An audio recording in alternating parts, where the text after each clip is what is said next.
بسم اللہ الرحمن الرحیم۔ السلام علیکم دوستو، آگے بڑھنے سے پہلے اگر ہو سکے تو لائک اور سبسکرائب کا بٹن ضرور دبا لیں، شکریہ۔ ایرانی آرمی کا کہنا ہے کہ امریکہ اور غاصب صہیونی حکومت کو غزہ میں کچھ حاصل نہیں ہوا ہے۔ ایرانی آرمی کے سربراہ جنرل اسماعیل نے کہا ہے کہ امریکہ اور صہیونی حکومت کو جنگ کے آغاز سے ہی اب تک بے گناہ خواتین اور بچوں کو مارنے کے سوا کچھ حاصل نہیں ہوا ہے۔ ان کا امریکیوں کو مخاطب کرتے ہوئے کہنا تھا کہ اگر تم عراق میں اپنا غیر منطقی رویہ جاری رکھو گے تو عراقی استقامت اور اپنے تحفظات کو درکنار کرتے ہوئے تمہارا جواب دے گی۔ ایرانی جنرل نے صہیونی حکام یعنی اسرائیل کو خبردار کرتے ہوئے کہا کہ تم نے شہید رضی موسوی کو شہید کیا کیونکہ تم غزہ جنگ میں کچھ حاصل نہیں کر سکے، اور ایران تمہاری سازشوں کا شکار ہونے والا نہیں ہے۔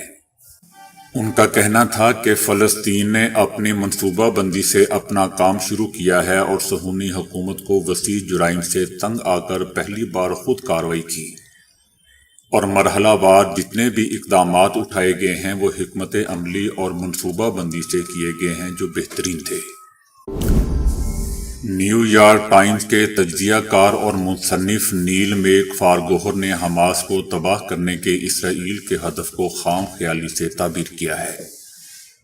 اسرائیلی حکومت کے وزیر اعظم نیتن یاہو نے جنگ کے بعد غزہ کی نام نہاد حکمرانی کے سلسلے میں دوستوں اندرونی اختلافات کی وجہ سے صہیونی جنگی کابینہ کا اجلاس منسوخ کر دیا ہے۔ جنگ کے بعد غزہ میں نام نہاد حکمرانی سے متعلق غاصب صہیونی حکومت کے عہدیداروں کے درمیان اختلافات پائے جاتے ہیں، اور صہیونی حکومت تقریباً 3 مہینے کی جنگ کے بعد بھی اپنے اہداف کے حصول میں کامیاب نہیں ہو سکی ہے۔ اسی سلسلے میں نیو یارک ٹائمز نے اپنے ایک تجزیے میں ماہرین کے حوالے سے لکھا ہے کہ ابھی بھی فلسطینی گروپ حماس کی عسکری طاقت میں کمی کے آثار نظر نہیں آ رہے۔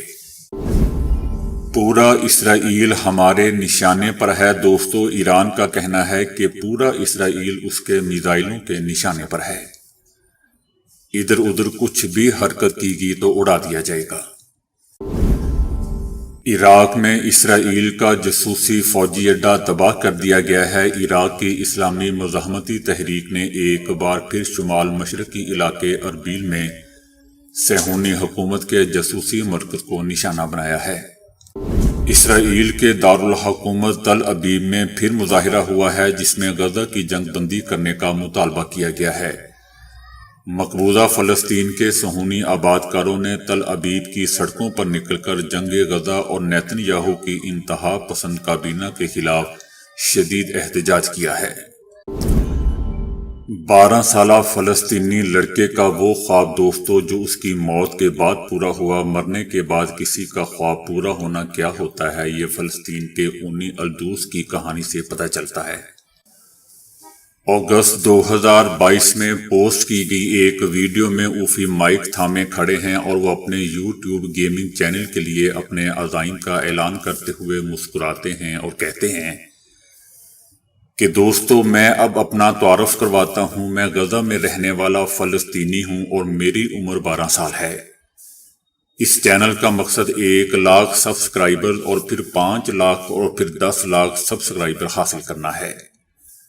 وہ کیمرے کے بند ہونے سے پہلے خدا حافظ کہہ کر اپنی مختصر ویڈیو کو ختم کرتے ہیں۔ اس وقت تک ان کے سبسکرائبر کی تعداد دوستو محض 1000 تھی۔ صرف 1 سال بعد اوفی حماس اور اسرائیل کے درمیان ہونے والی جنگ میں مارے جانے والے یعنی شہید ہونے والے پہلے فلسطینی بچوں میں سے ایک بن گئے۔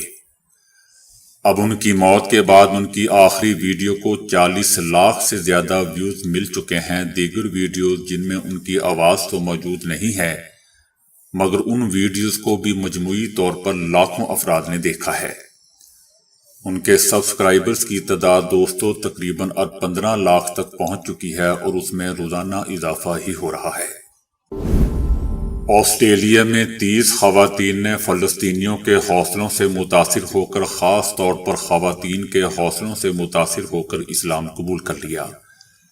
آسٹریلیا میں 30 خواتین نے فلسطینیوں کے حوصلے سے متاثر ہو کر اسلام قبول کیا ہے۔ القصام بریگیڈز کے تازہ حملوں میں متعدد اسرائیلی فوجی گاڑیاں، بلڈوزر اور کیمپ تباہ ہو چکے ہیں۔ فلسطین کی تنظیم حماس کے عسکری ونگ القصام بریگیڈ نے کہا ہے کہ اس نے اسرائیل کی متعدد گاڑیوں اور فوجی بلڈوزروں کو بھی تباہ کر دیا ہے۔ حماس کی فوجی شاخ القصام بریگیڈ نے غزہ میں گھات لگا کر ابھی 10 صہیونی فوجیوں کو موت کے گھاٹ اتار دیے ہے، اور یہ تازہ خبر ہے۔ ایک امریکی میگزین کا کہنا ہے کہ امریکی صدر جو بائیڈن کی خارجہ پالیسی ناکام ہو چکی ہے۔ امریکہ کے اہم سیاسی میگزین نے صدر جو بائیڈن کی خارجہ پالیسی کو ناکام اور ملک کے لیے مضر قرار دے دیا ہے۔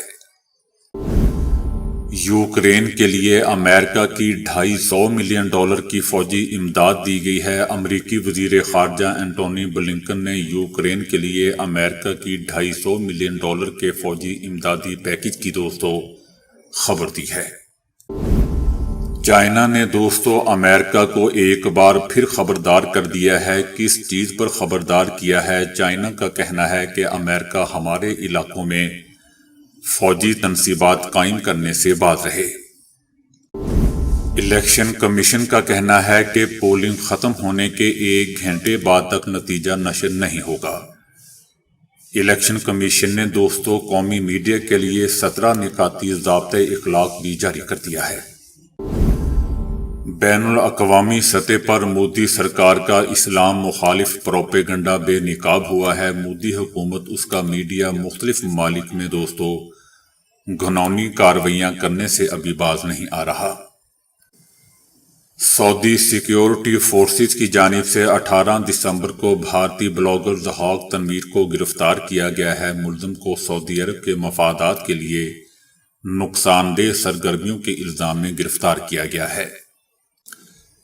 ضحاک ایک بھارتی صحافی ہے جو مودی کے حامی خیالات کے لیے پہچانا جاتا ہے۔ ضحاک تنویر کو اسلام مخالف مواد شائع کرنے پر سعودی حکومت کی جانب سے گرفتار کیا گیا ہے۔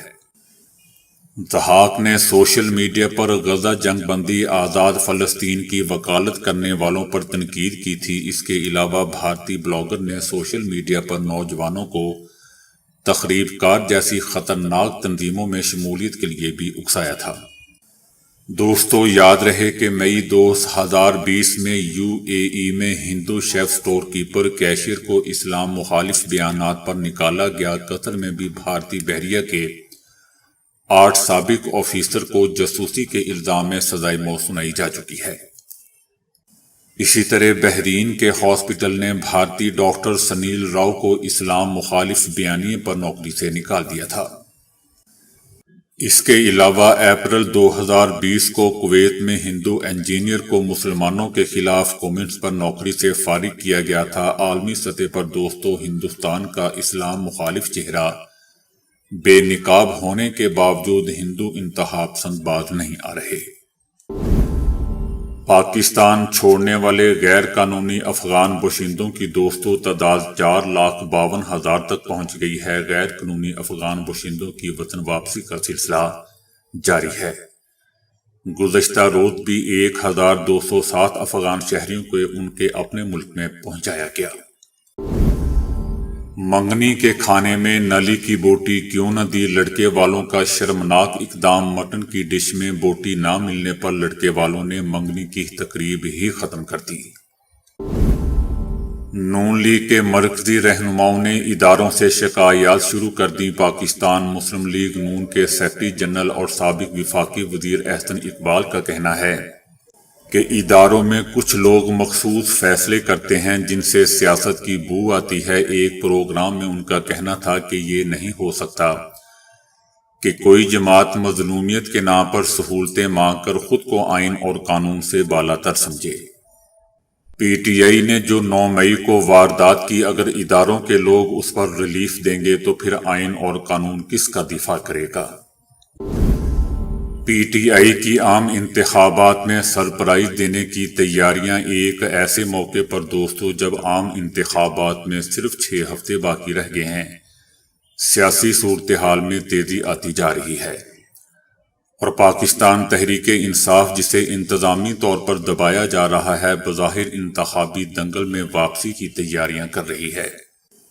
ایسی خبروں کی موجودگی میں کہ پارٹی کو عوامی اجتماعات اور سیاسی ریلیاں کرنے کی اجازت نہیں دی جا رہی، پی ٹی آئی کو عدالتوں سے بڑے ریلیف مل رہے ہیں، جو پارٹی اس کی قیادت اور کارکنوں کے لیے باعث تقویت ثابت ہو رہے ہیں، جنہیں 9 مئی کے بعد سے سنگین نوعیت کے قانونی اور فوجداری نوعیت کے مقدمات کا سامنا ہے۔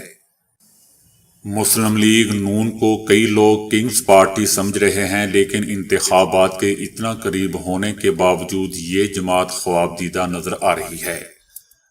حالانکہ توقع تھی کہ 9 مئی کے بعد دیر کی گئی تحریک انصاف کے مقابلے میں نون لیگ اپنی دھاک پٹانے میں کامیاب ہو جائے گی، لیکن تاحال ایسا ہوتا ہوا دوستو نظر نہیں آ رہا۔